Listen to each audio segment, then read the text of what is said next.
செய்த பாவத்திற்கு பிராயச்சித்தம் செய்ய சிவன் தேவி கங்கையை விவாகம் செய்து கொள்வார், விவாகம் செய்து கொள்வார், விவாகம் செய்து கொள்வார், விவாகம் செய்து கொள்வார்.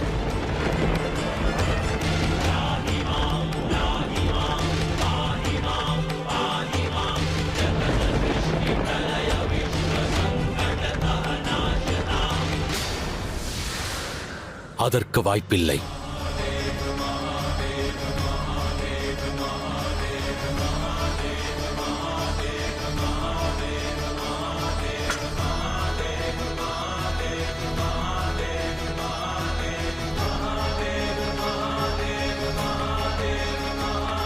மகாதேவா, என் மீது ஆணையாக கூறுகிறேன், கண் திறந்து பாருங்கள்.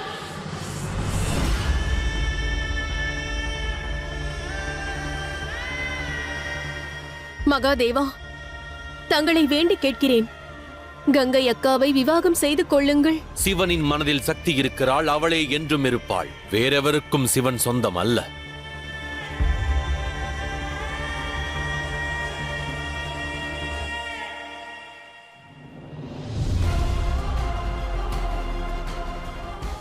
மகாதேவா, தங்கள் சக்தியின் விருப்பத்தை நிறைவேற்றுங்கள், விவாகத்திற்கு ஒப்புக்கொள்ளுங்கள். என்னால் இயலாது தேவி. தேவி, இப்பாவத்தை செய்ய மகாதேவரை ஏன் கட்டாயப்படுத்துகிறீர்கள்? பிடிவாதத்தை துறந்து விடுங்கள். இது சிவசக்தியின் உறவிற்கு மட்டுமல்ல, பிரபஞ்சத்திற்கும் கேடு விளைவிக்கும். பிரபஞ்சத்திற்கு என்ன நேர்ந்தாலும் சரி, சக்தி தனது சிவனிடம் கணவனாக தன் கடமையை செய்ய வேண்டும் என்று கோரிக்கை விடுக்கிறாள்.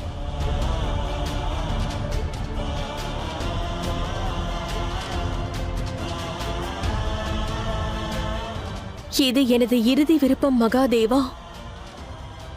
இதற்கு பிறகு நான் தங்களிடம் எப்போதும் ஏதும் கோர மாட்டேன்.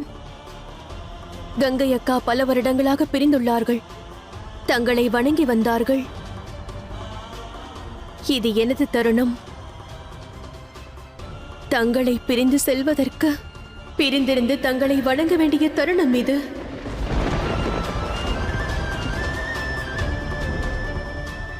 விவாகத்திற்கு ஒப்புக்கொள்ளுங்கள்.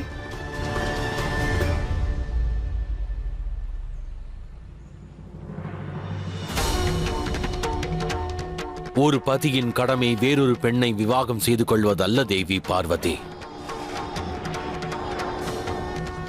என்னால் தர இயலாத ஒன்றை தாங்கள் என்னிடம் கேட்க வேண்டாம்.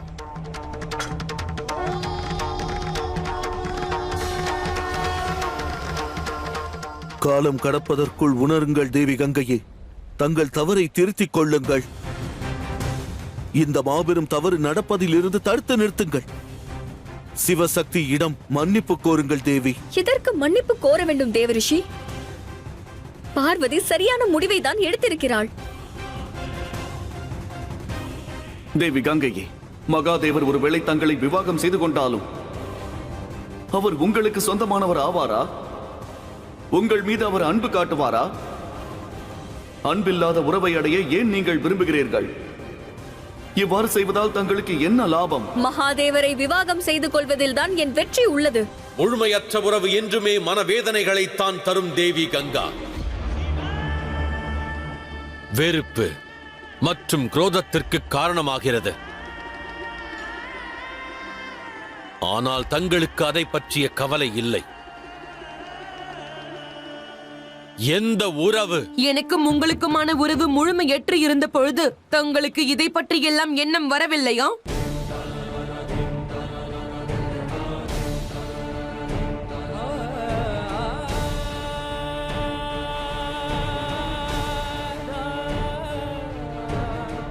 தந்தைக்கும் மகளுக்கும் இடையே முழுமையற்ற உறவு தங்களுக்கு வேதனையை தரவில்லையா?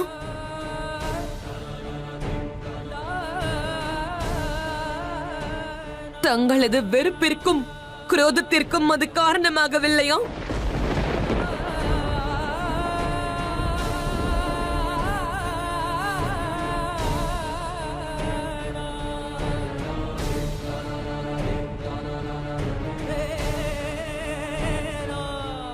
ஒப்புக்கொள்ளுங்கள் மகாதேவா.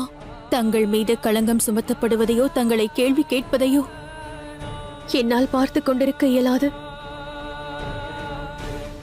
புரிந்து கொள்ள முயற்சி செய்யுங்கள். அதோட மன்சா, சிவசக்தியை தோற்கடிப்பதுதானே உனது விருப்பம்? இன்று நான் உனக்கு ஆதிசக்தி என்ற பதவியை தருகிறேன். இன்று நான் உனக்கு ஆதிசக்தி என்ற பதவியை தருகிறேன்.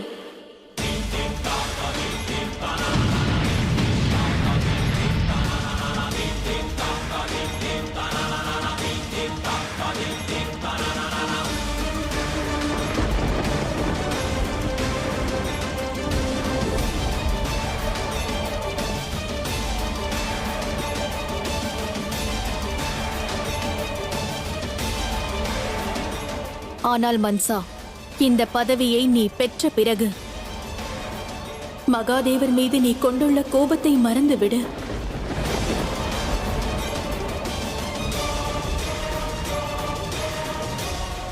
நீ இவருக்கு முறைப்படி தர வேண்டிய மரியாதையை தர வேண்டும்.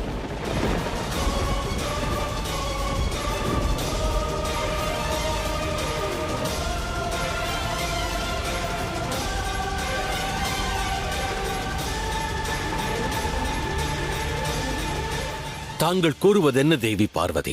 காலத்திற்குமான ஓர் பந்தத்தை ஒரு கணத்தில் துறப்பீர்களா? அதை நான் எவ்வாறு ஏற்றுக்கொள்வது தேவி பார்வதி? மகாதேவனாக இருக்கும் எனக்கும் மனம் என்ற ஒன்று இருக்கின்றதல்லவா? என் உள்ளத்திலும் உணர்ச்சிகள் பெருக்கெடுத்தே ஓடும். தேவி பார்வதி, எதற்காக நான் பல வருடங்கள் காத்துக் கொண்டிருந்தேனோ அத்தருணம் வந்து விட்டது. தங்கள் நிபந்தனையை நான் ஏற்க தயார்.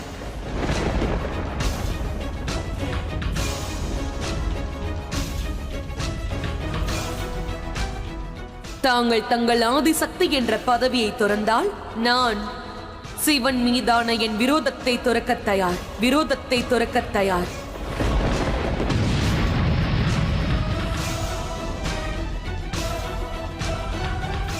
இவர் எனக்கு அளித்த அனைத்து வேதனைகளையும் மறக்க தயார்.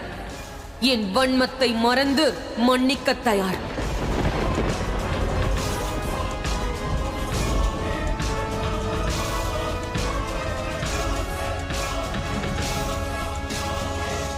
மன்சா, நீ செய்வது மாபெரும் குற்றமாகும். சிவனையும் சக்தியையும் பிரித்து பிரபஞ்சத்தோர் முன்னிலையில் தாங்கள் ஒரு குற்றவாளியாக தெரிவீர்கள் மன்சா. யுத்தத்தின் சித்தாந்தம் ஒன்று மட்டும்தான் தேவரிஷி, வெற்றி. பாவம், புண்ணியம், தர்மம், அதர்மம் அல்ல.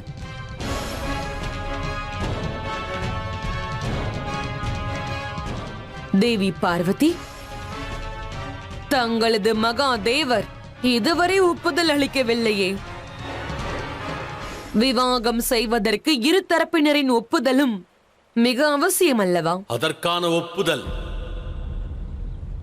என்றுமே கிடைத்திடாது.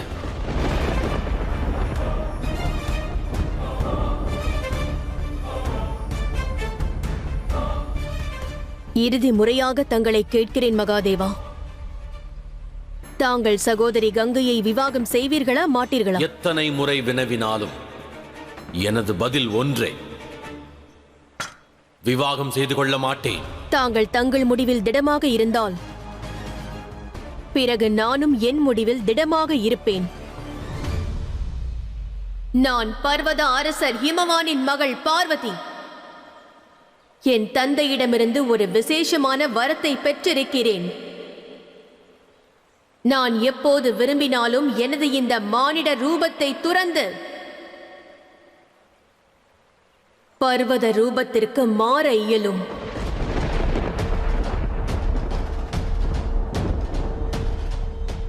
தாங்கள் இன்று என் மன விருப்பத்தை நிறைவேற்ற மறுத்தால்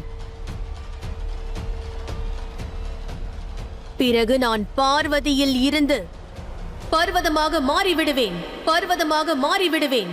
பர்வதமாக மாறிவிடுவேன்.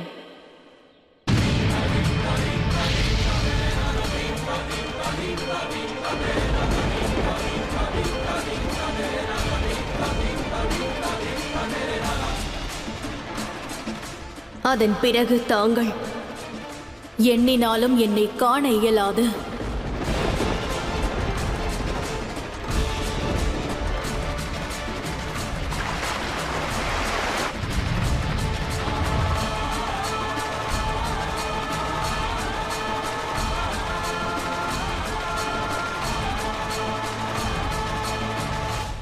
தாங்கள் கூறுவதென்ன பார்வதி?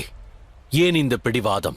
வார்த்தைகள் விளங்கவில்லையேல் என் நிபந்தனையை புரிந்து கொண்டு அதன்படி செயல்படுங்கள் மகாதேவா. தங்களை அடைவதற்கு நான் ஒரு விலையை கொடுத்தேன். இப்போது இழப்பதற்கும் ஒரு விலையை கொடுக்கிறேன்.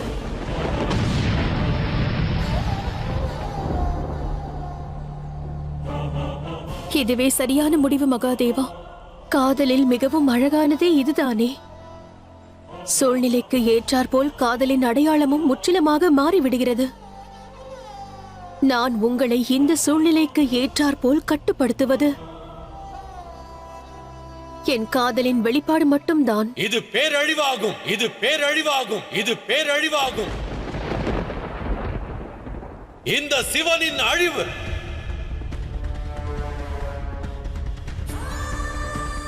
தங்களின் பிடிவாதம் சரியல்ல தேவி.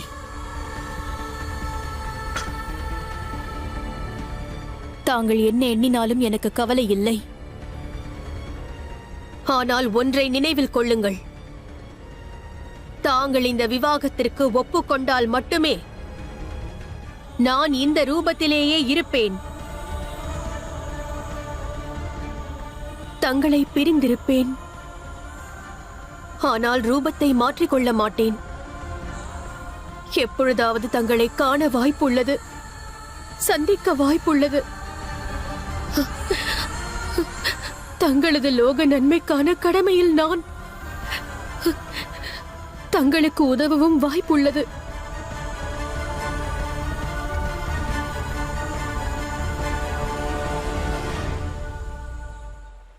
தேவி பார்வதி, பிடிவாதம் துறந்திடுங்கள்.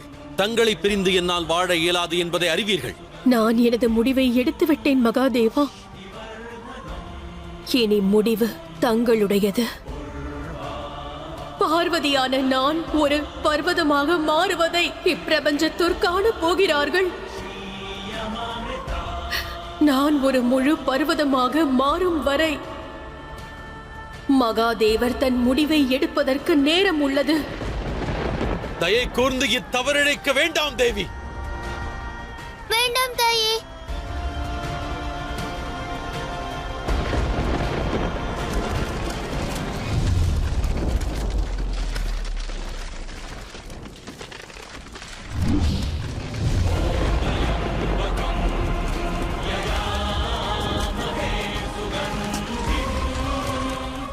கூறுவதை கேளுங்கள் தேவி.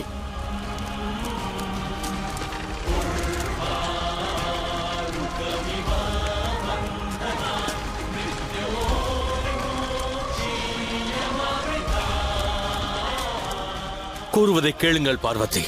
என்னை தடுக்க நினைத்தால் சகோதரி கங்கையை விவாகம் செய்து கொள்ள ஒப்புக்கொள்ளுங்கள் மகாதேவா. தயை கூர்ந்து நான் கூறுவதை கேளுங்கள் தேவி. செயலாற்ற வேண்டாம்.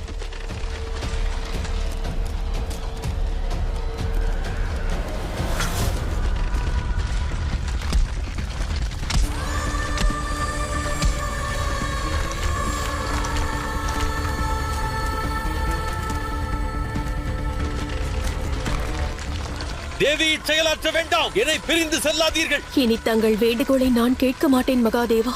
தேவி பார்வதி, தங்களின் பிடிவாதம் மிகவும் தவறானது. நான் கூறுவதை கேளுங்கள் பார்வதி. தேவி,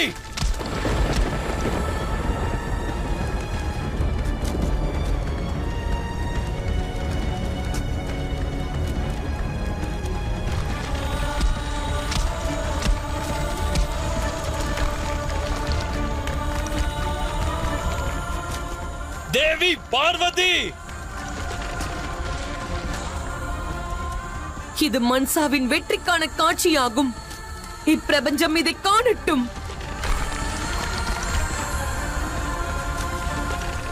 தேவி, என்னை பிரிந்து செல்லாதீர்கள்.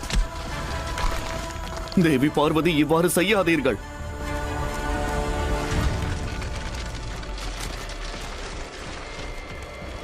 இவ்வாறு செய்யாதீர்கள் தேவி பார்வதி.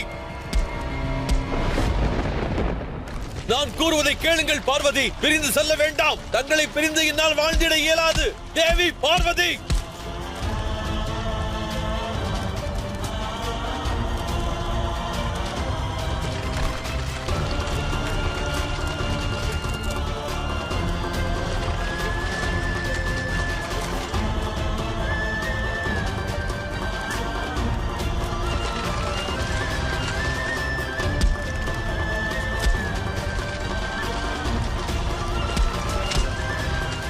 தேவி பார்வதி,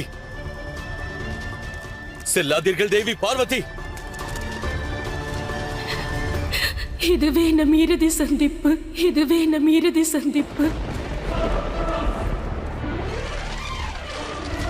வேண்டாம் தாயே. வேண்டாம் தாயே, வரி செய்யாதீர்கள்.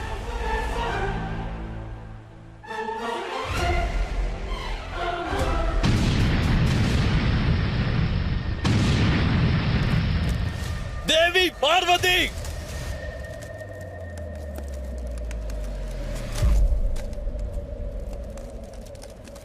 நான் ஒப்புக்கொள்கிறேன் தேவி பார்வதி. நான் ஒப்புக்கொள்கிறேன் தேவி பார்வதி. நான் ஒப்புக்கொள்கிறேன் தேவி பார்வதி.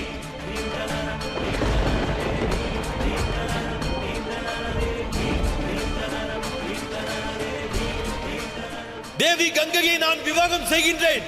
தேவி கங்கையை நான் விவாகம் செய்கின்றேன்.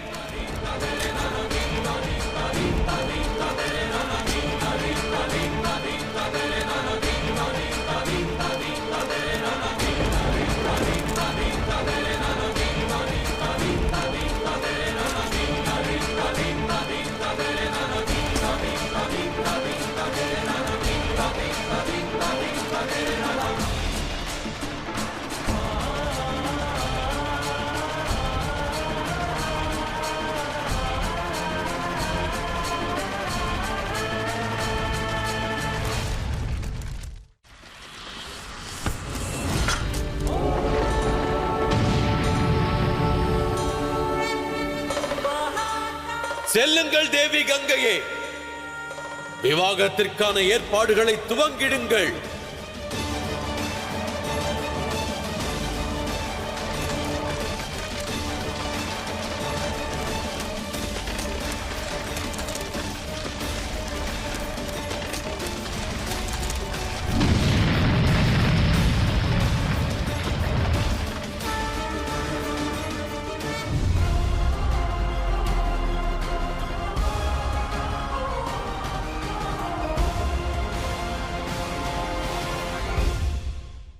செல்லுங்கள் தேவி பார்வதி,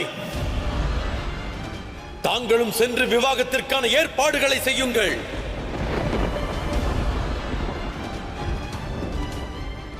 நாங்கள் அனைவரும் தேவி பார்வதிக்கு உதவி செய்ய போகிறோம்.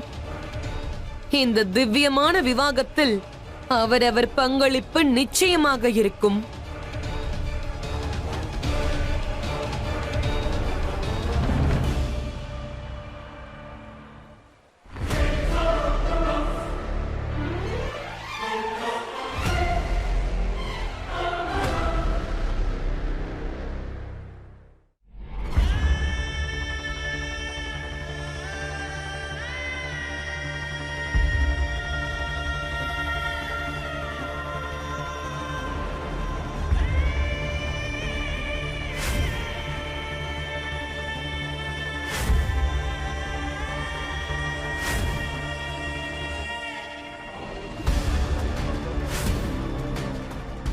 சக்தி இல்லையேல் சிவன் சவம் என்ற உண்மையை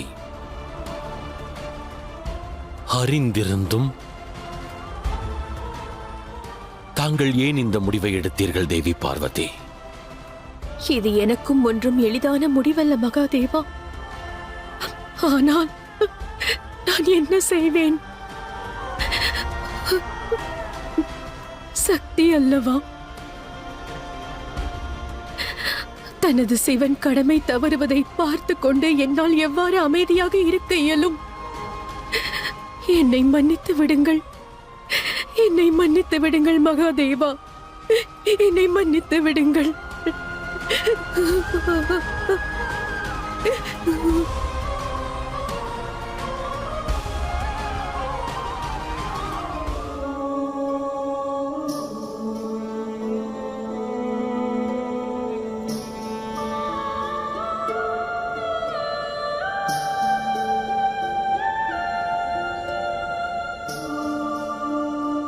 மகாதேவா,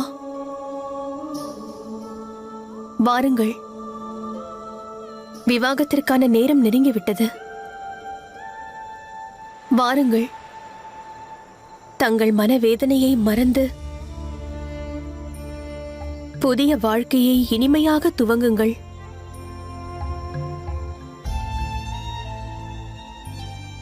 எனது வேதனையை மறக்கின்றேன். தாங்கள் உரைப்பது சரியே. விவாகத்திற்கு நான் ஆயத்தமாகிறேன். அது மட்டுமல்ல, இம்முறை நான் மற்ற மணவாளனைப் போல் நன்கு அலங்கரித்துக் கொள்ளப் போகின்றேன். சென்ற முறை நான் சிவனின் தோற்றத்தில் வந்த பொழுது மணவாளனின் இல்லத்தாரிடம் தவறாக நடந்து கொண்டார்கள். நினைவிருக்கிறதா? ஆனால் இம்முறை யாவும் நன்கு நிகழ்ந்திடும் தேவி பார்வதி. ஏனென்றால் நான் விவாகத்திற்கு ஆயத்தமே, விவாகத்திற்கு ஆயத்தமே, விவாகத்திற்கு ஆயத்தமே.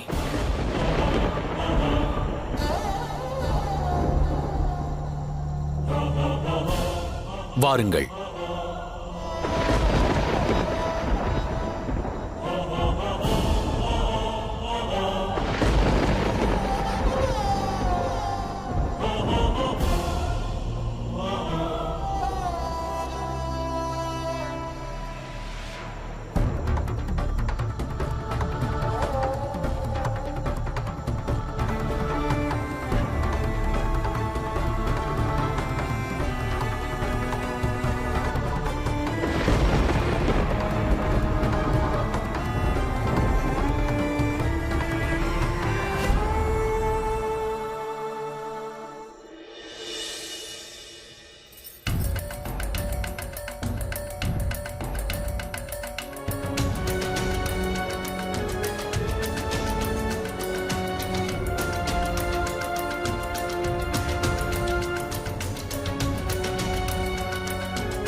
தாயே கங்கையே, இதனால் வரை எதற்காக காத்திருந்தீர்களோ அந்த பொன்னான தருணம் இப்பொழுது வந்துவிட்டதல்லவா?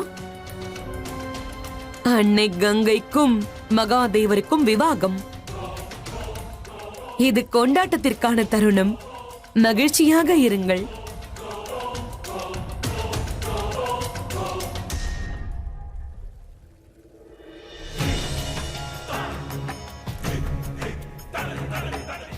நாராயணா, ஏன் இவ்வாறெல்லாம் நடக்கிறது பிரபு?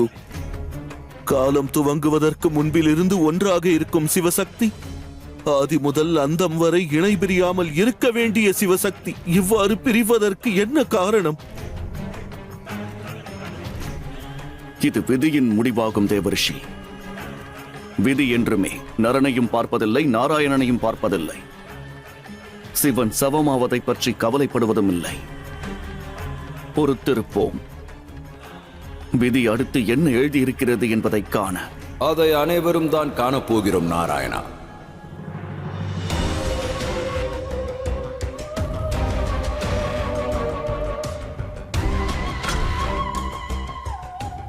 இன்று முதல் கைலாயத்தில் சிவனும் சக்தியும் அல்ல, கங்கையும் கங்காதரனும் இருப்பார்கள். சுக்கிராச்சாரியரே, நந்தி,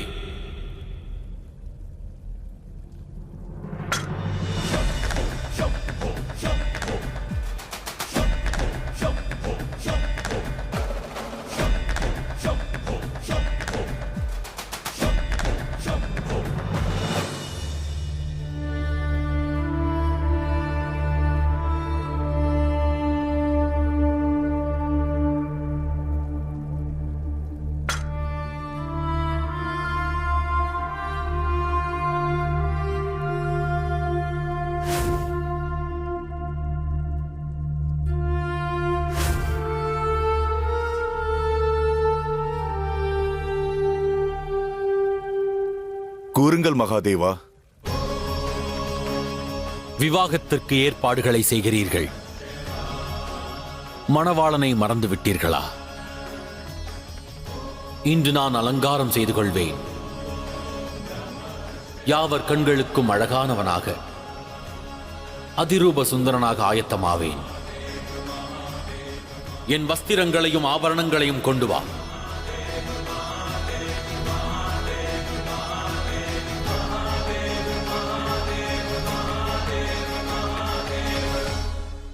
சுக்கிராச்சாரியரே, விதி எழுதிய கதை இதுவரை முழுமை பெறவில்லை. நடக்கும் இச்சம்பவத்தின் மகத்துவம் விவாகத்தில் இல்லை. அதை தாங்கள் புரிந்து கொள்ள வேண்டும். இதற்கான அர்த்தம் என்ன? புரியவில்லையா? எந்த சிவன் சாம்பலை கொண்டு தன் மேனியை அலங்கரித்துக் கொள்வாரோ அவர் இன்று ஆபரணங்களை, வஸ்திரங்களை அணிய வேண்டும் என்ற எண்ணத்தில் ஏன் இருக்கிறார்? இது சாதாரண விஷயம் அல்ல அசுரகுரு. பொறுத்திருந்து பாருங்கள். இச்சம்பவத்திற்கு பின்னால் நிச்சயமாக மகாதேவரின் ஒரு உத்தேசம் இருக்கும். அது வெகு விரைவில் நம் அனைவருக்கும் தெரிய வரும். மகாதேவா, மகா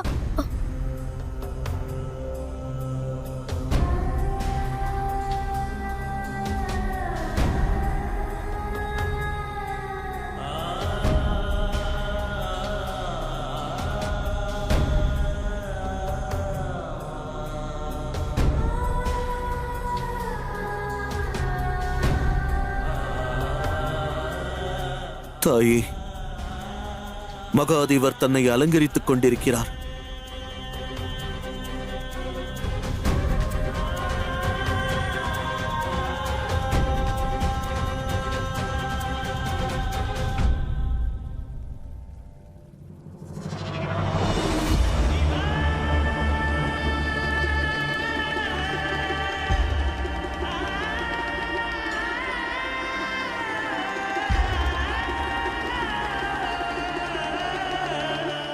அங்கேயே நில்லுங்கள் தேவி பார்வதி. தாங்கள் இவ்வறைக்குள் வர வேண்டாம்.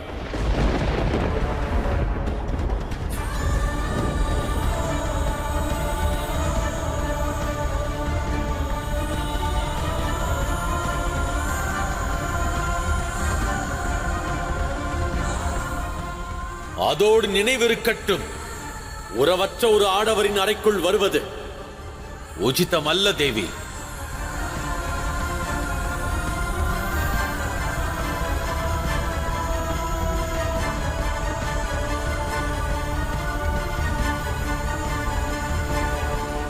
எனக்கு புரிகிறது மகாதேவா.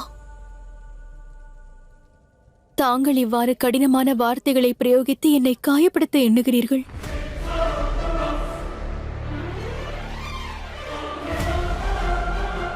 ஆனால் நான் அனைத்து வேதனையையும் பொறுப்பேன். ஆனால் எனது முடிவிலிருந்து நான் மாற மாட்டேன். அதில் நான் திடமாக இருப்பேன்.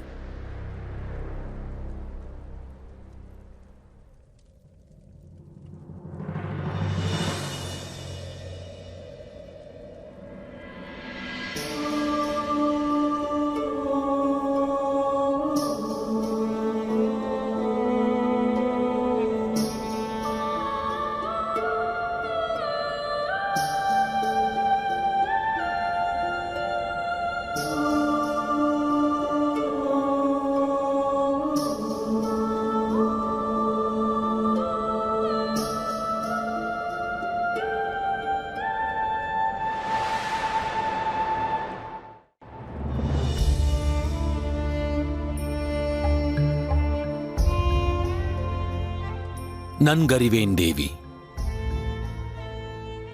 எனது வார்த்தைகள் தங்கள் மனதை காயப்படுத்துகிறதென்று.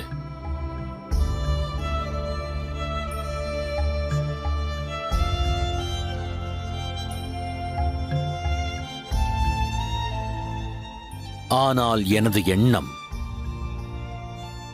தங்கள் மனதை காயப்படுத்துவதல்ல தேவி பார்வதி.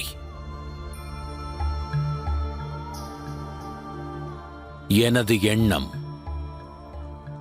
நிகழ்ந்திடவிருக்கும் விவாகத்தை தடுத்து நிறுத்துவதே.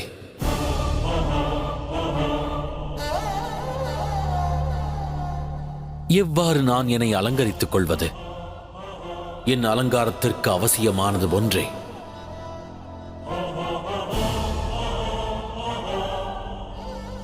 அது சாம்பல் மட்டுமே.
பிரம்மதேவா, முகூர்த்த வேளை நெருங்கிவிட்டது. வாருங்கள், விவாகத்தை தாங்கள்தான் நடத்த வேண்டும்.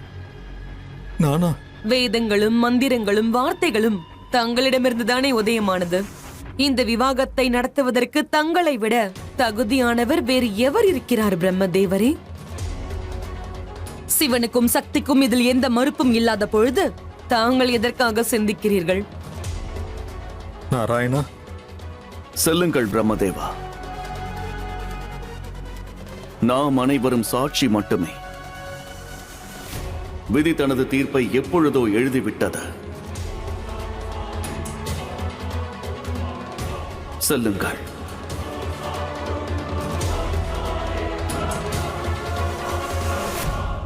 நான் மகாதேவரை அழைத்து வருகிறேன். மகாதேவர் வருகிறார்.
ஏன் யாவரும் இவ்வாறு ஸ்தம்பித்து விட்டீர்கள்? மணவாளன் அலங்கரித்தே வர வேண்டும் அல்லவா?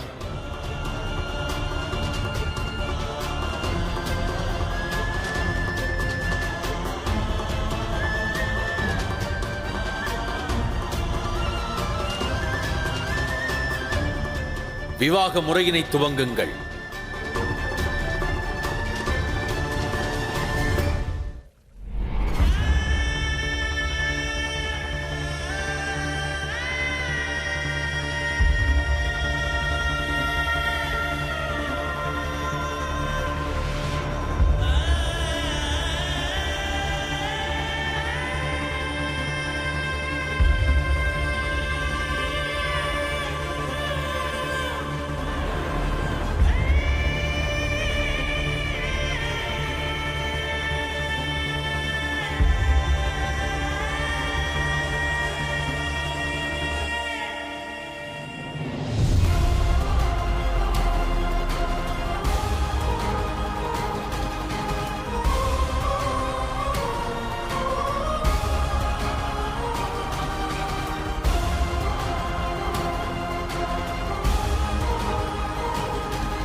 என்ன பார்க்கிறீர்கள் பிரம்மதேவா?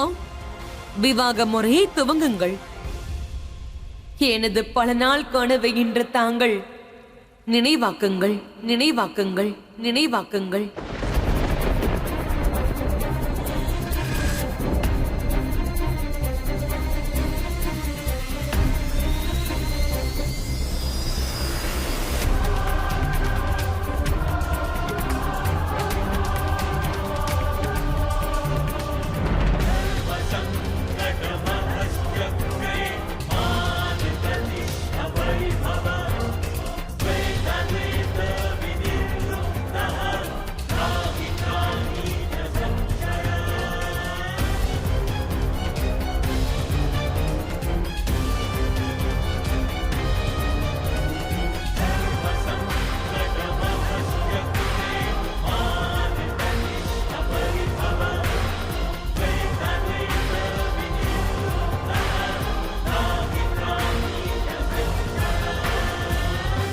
மணமகளும் மணமகனும் மாலையை அணிவிக்க தயாராகுங்கள்.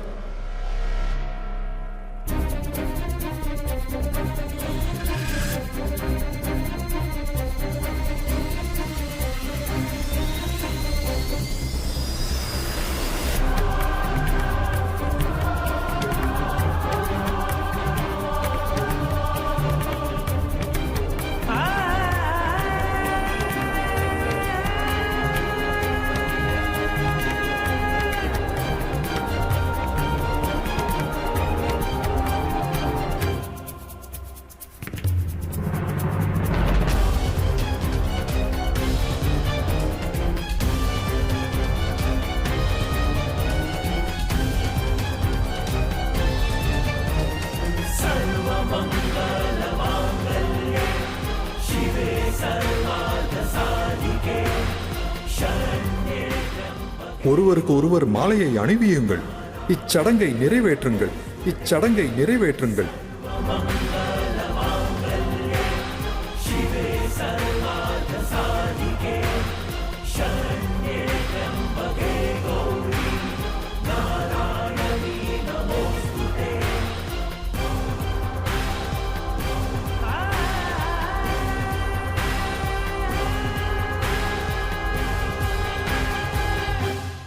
மாலையை அணிவியுங்கள் தேவி.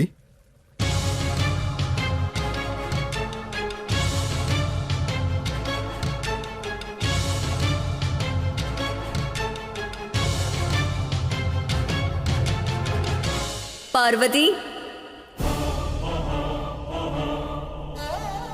நீ இங்கு வா. நான் மகாதேவருக்கு இந்த மாலையை அணிவிக்கும் பொழுது நீ என்னுடன் இருக்க வேண்டும் என்று விரும்புகிறேன். எங்கள் விவாகத்திற்கு நீ சாட்சியாக வேண்டும்.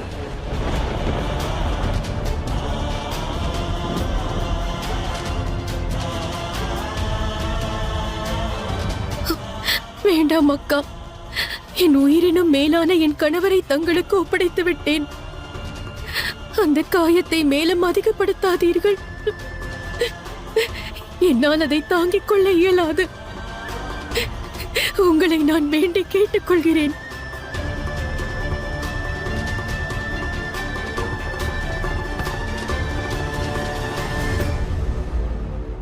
இன்று நான் சிவனின் சக்திக்கு சிவனின் விவாகத்தை நிச்சயம் காண்பிப்பேன்.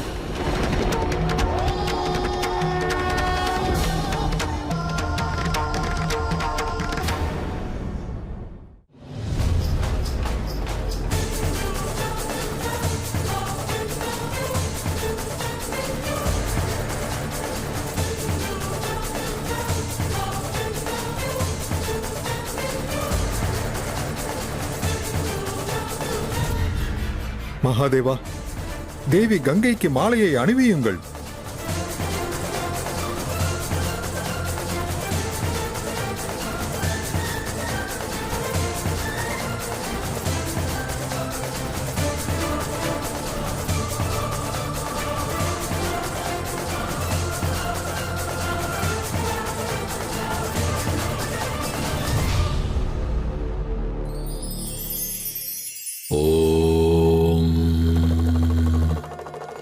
கருணை மானிடரின் அழகான குணமாகும். அது மற்றவரின் இன்பத்தையும் துன்பத்தையும் உணர்ந்திட உதவுகிறது. நற்காரியங்களை மட்டுமே புரிந்திடுவதற்கு இக்கருணைதான் நிச்சயம் ஊக்கம் வழங்கிடும். மேலும் இந்த உணர்வு என்றுமே தனம் மற்றும் மதிப்பான பொருட்களோடு முடிவதில்லை. இந்த கருணை எனும் உணர்வு காலம், பரிதாப உணர்வு, அன்பு மற்றும் மன்னிப்பு வரை செல்லும். கருணை உள்ளம் கொண்டவர் தன்னை விட தாழ்ந்த நிலையில் உள்ளவர்க்கு மனித நேயம் கொண்டே பேருதவி செய்கின்றார்.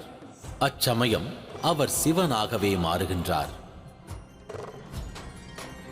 ஓ